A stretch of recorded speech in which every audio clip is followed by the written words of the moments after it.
Morning, it's Tuesday. Okay, yesterday not too bad. I feel like I'm getting back into a rhythm after a couple of difficult days straight after the holidays last week. Gold, I hadn't really got a clue of what to do with it. Gold has dropped.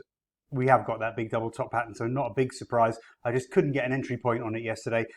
So for today, any bounce, I think we're looking at resistance around the 1914, 1917 area, as I have put on the sheet, stop above 1921. If we break higher, then we should have good resistance around this low 1930 area.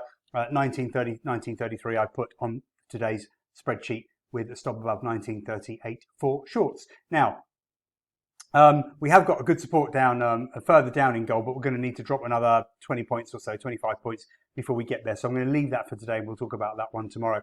Silver broke the support level of 23.90, 23.80. We got down to something like 23.40, 23.35. We have bounced now. Let me get that back on the screen. We have bounced now to what therefore should be resistance at around 23.80, 23.90. What is today's high? Today's high is 23.90 actually, and we're just backing away from there now. So that should be the big important level for the day. And I think silver and gold are probably going to go lower. Moving on to the Aussie. The Aussie had some big moves at the end of last week and beginning of this week.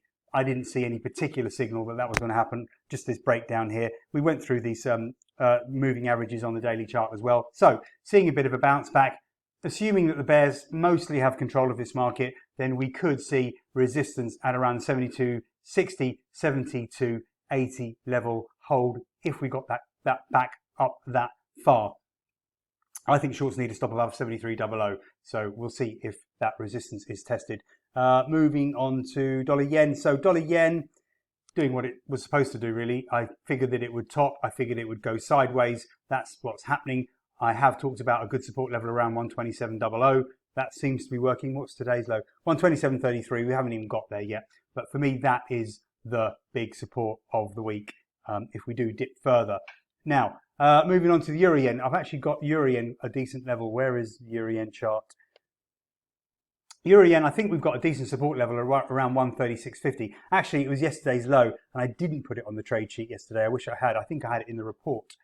I did have it in the analysis in the report, but I didn't put it on the trade ideas spreadsheet, and it did end up being the low of the day, 136.48. So I've got 136.50, 136.30 as today's big support level. We've just bounced off it already, so we may have missed that opportunity, but just bear it in mind if the market does dip further.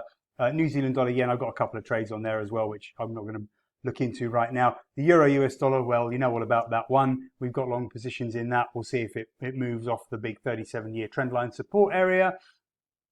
Dollar CAD, that worked nicely yesterday. We had our sell level at 127.75, 127.85, and if I remember correctly, yesterday's high was bang on that, 127.76. So pretty much we hit the first level of my 10 pip range. If you manage to get off a short position, we're looking all right at the moment.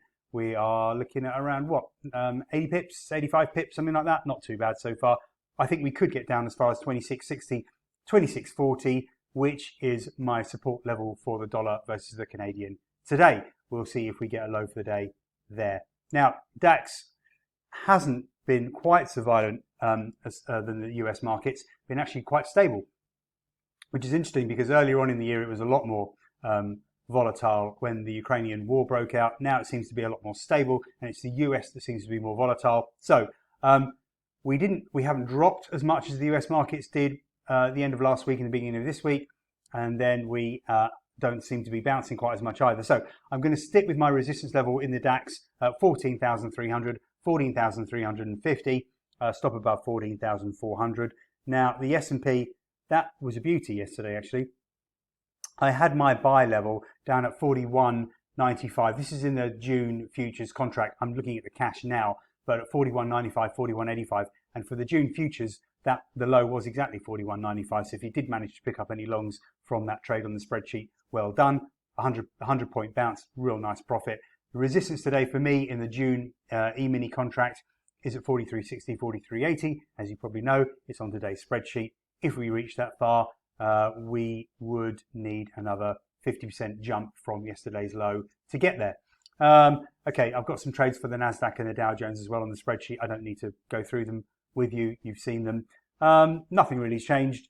Mostly sideways direction. The S&P does look like it's probably building a bear trend, and we could be building a head and shoulders pattern as I've talked about here. But when you look at it, we're only trading back where we were in July of last year. So in effect, we've only gone sideways since last summer. We went up a bit, we went down a bit, but in effect, we're just in one big sideways trend.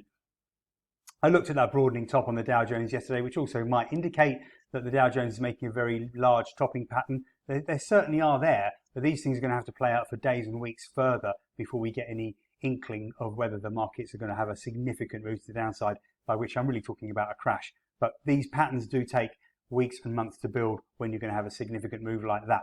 Okay, I've said enough. Join me tomorrow on Wednesday. Good luck if you're trading today in the financial markets. Join me tomorrow for some more trade ideas, some signals, and some analysis.